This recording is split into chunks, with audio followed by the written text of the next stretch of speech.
Landry had done his homework on his daughter's school. Gordon C. Tuttle High School was relatively new, only 14 years old.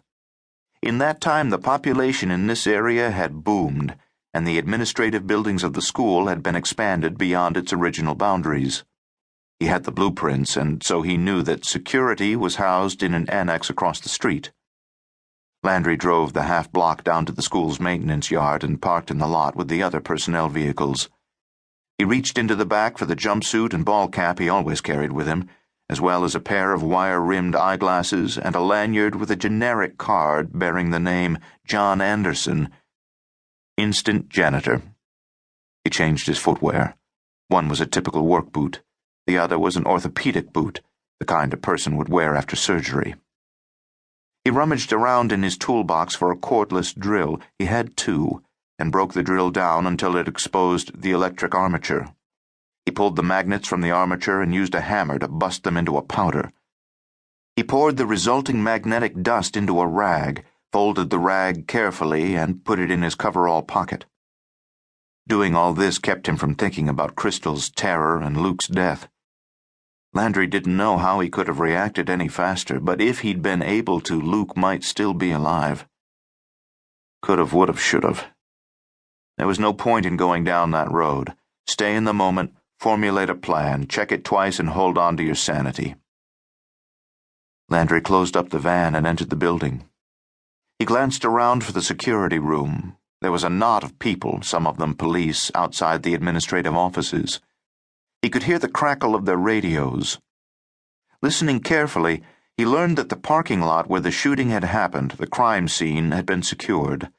There were cops, SWAT, ambulances, investigators, FBI, all of them on scene.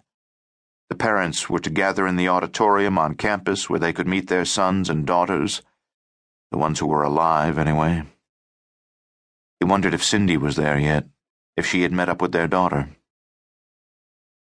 Walking gingerly on the orthopedic shoe, he headed down the hallway to the office. Law enforcement didn't give him a first glance. The place was chaos. A glass partition divided the general space from the offices and back. Knots of people talked in hushed voices. There was a large police presence. They were already interviewing people. One woman was at her desk. He caught her eye and mouthed, "Electronic Center?" She looked at him, but he could tell her mind was elsewhere. "I'm afraid I was sent by the FBI to make sure the Electronics Center is working. It's important." He paused for a moment to let that sink in. But she didn't seem to be comprehending much. He added, "Can you direct me?" "What?" Still confused, distracted, devastated, still in shock. "The Electronics Center. It would be a room, probably in security. Can you direct me?" She nodded, finally comprehending. "It's that way." She motioned to the north. "Around the corner, the first door on the right." "Okay, thanks."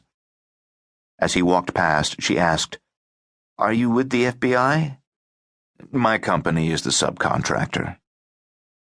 "Oh." She turned away, back to a knot of people who had drifted into the picture.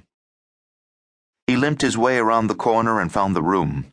He could have found it on his own, but he wanted to fit into the chaos, be a working part of it, interchangeable with other pieces, one of the crowd. That way no one would think of him as unusual. The hall was overflowing with people. He nodded and pointed to his toolbox, pushing his way through the crowd to the hallway leading to the electronics room. When he turned the corner, he was surprised to see the hall was empty. The cops had not made it here yet, but they would soon. He used a credit card to open the door, closed and locked it behind him.